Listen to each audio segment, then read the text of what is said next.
Verse 15, therefore, when Jesus perceived that they were about to come and take him by force to make him king, he departed again to the mountain by himself alone.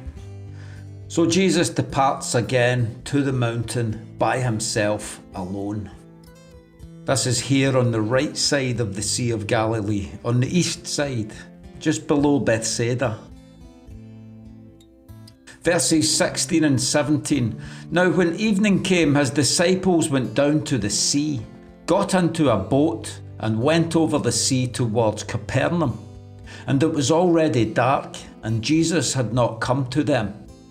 We know from the other gospel accounts that Jesus had sent his disciples across the sea to Capernaum, over on the west side, while he went back up the mountain alone.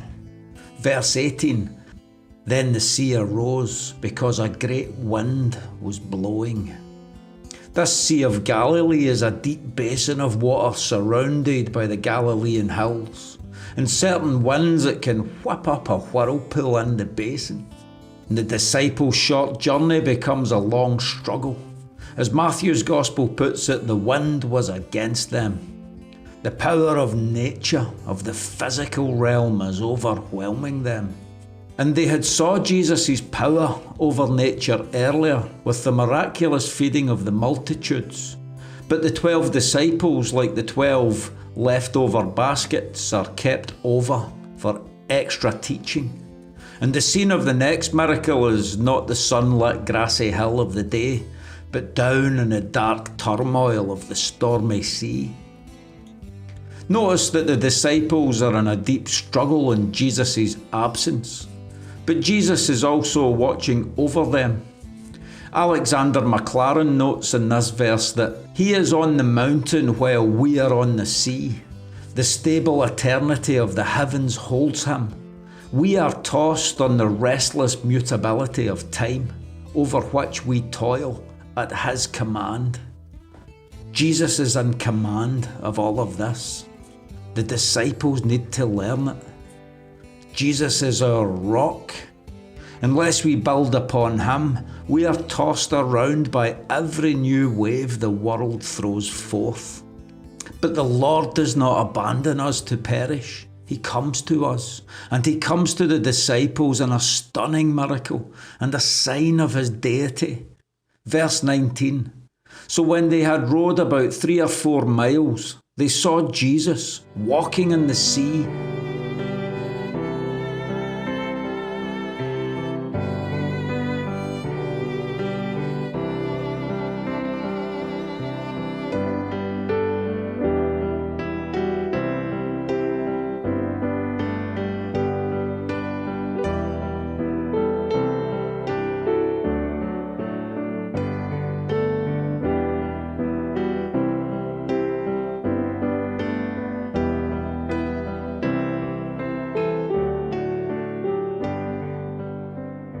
Drawing near the boat, and they were afraid.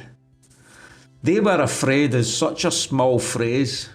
I imagine they were chalk white with fear. Matthew and Mark's account tell us that the disciples thought it was a ghost. When we think of how familiar with this sea the disciples were, all except Judas were from Galilee. A definite named 4, and probably 7 of them, were fishermen on this very sea. It was a water so familiar to them. I can only imagine how terrified they were to be 3 or 4 miles out to sea and see this figure walking across the water. No wonder they thought it was a ghost. Although you do wonder with Jesus' power over nature and supernature. The first sight of a supernatural thing and they think it's a ghost, rather than thinking of Christ. And perhaps that they did not think of Jesus immediately showed they had not appreciated Jesus' divinity from the miraculous feeding. I wonder if the disciples in the boat had looked at the baskets they had brought full of bread and thought of his lordship during the storm. Did they not cry out to the Lord during the storm or when they saw the ghost? I don't know. But Jesus walking in the water can be seen as a progression. a progression of teaching from the bread miracle in terms of being a sign of Jesus' deity, a special teaching for the 12, teaching the disciples to believe in him. He is God. Right, if we bring up the Greek translation here, we can see how beautifully composed these signs of Jesus' lordship are in our Holy Bible. The Jews of John's time wrote in Greek and read from the Septuagint. That's the Greek translation of the Hebrew Old Testament.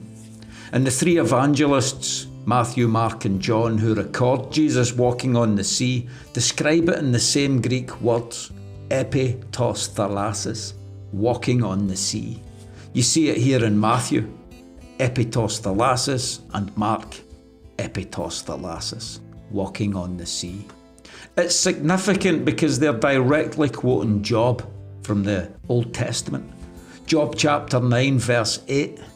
We can see it here in the Greek Old Testament, in which Job says, God alone, monos, is the one stretching the heaven and walking upon the sea, epithalasis, as if upon a floor. Job, when he speaks of God walking in the sea, epithalasis, is speaking of Jesus as the master of all things. We see how John proves it to us through the Old Testament prophets. And Job knew the sea of suffering more than most. He uses it so often as an illustration of turmoil and darkness, as it is throughout the Bible, from the Old Testament Leviathan through to the seven-headed beast of Revelation, that John will see later in his life, rising from the sea. Also think of Jonah swallowed up by the great fish.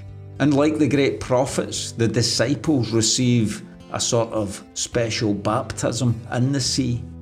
For the Lord never leaves them, and Job looked to the one, the Monos, who walks in the sea to deliver him. If Job could have seen what the disciples saw, he must have dreamed of such a day as this. And it helps us appreciate a little more the profound truth of Jesus' declaration to the religious leaders in Jerusalem in chapter 5, that the Old Testament writers all spoke of him.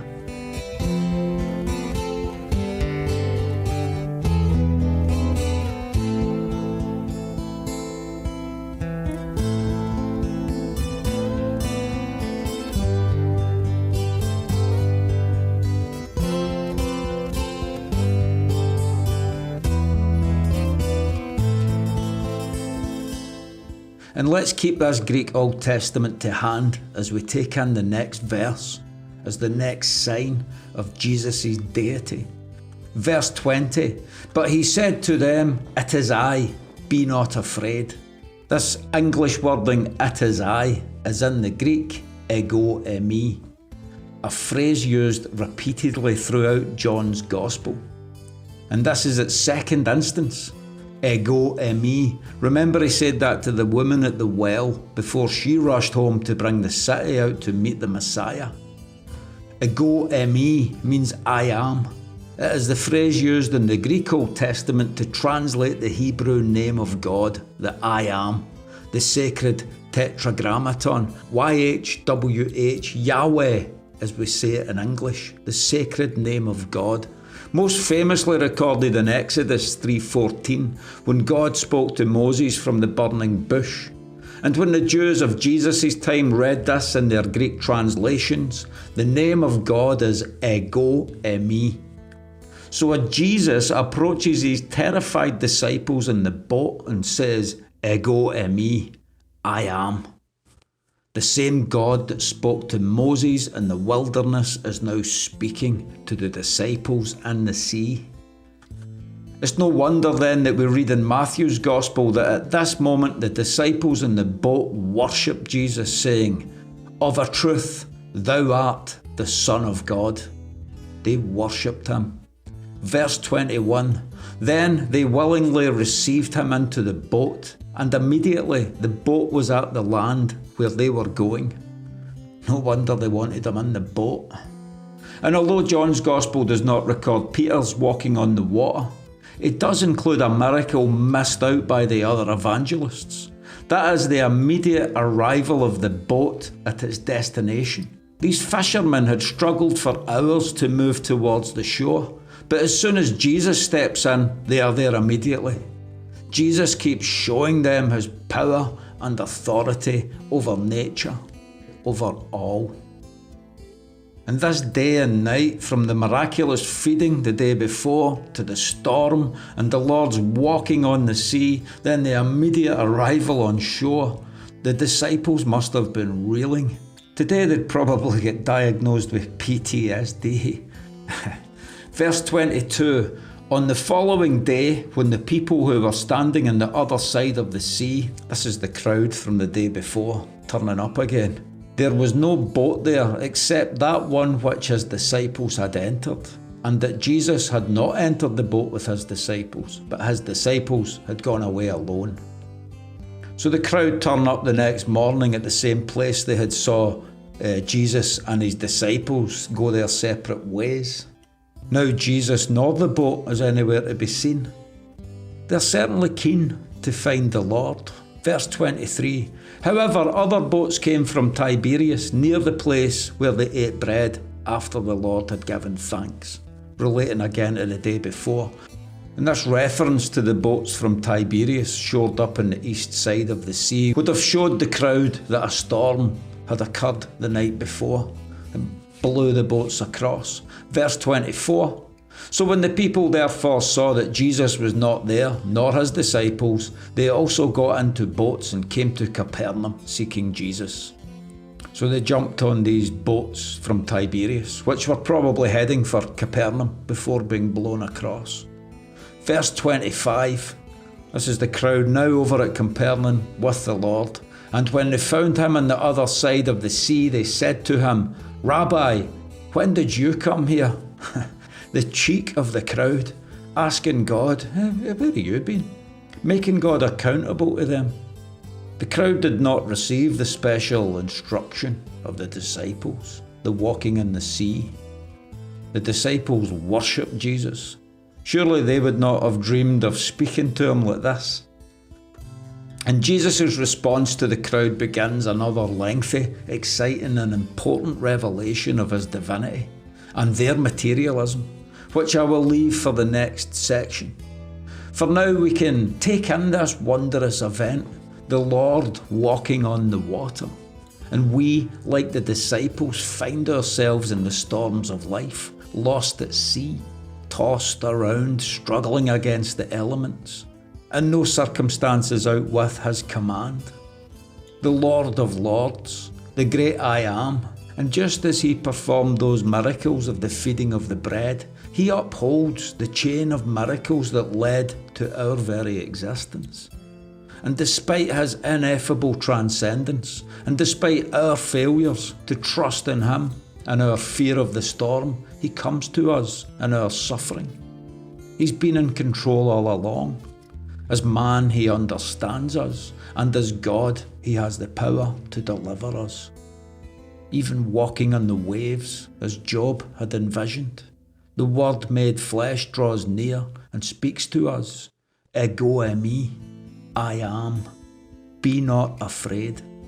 And so, like the disciples on that boat, we believers are in a church amidst a stormy world, and we fall before our Lord and Creator, our only deliverer, to worship and adore him.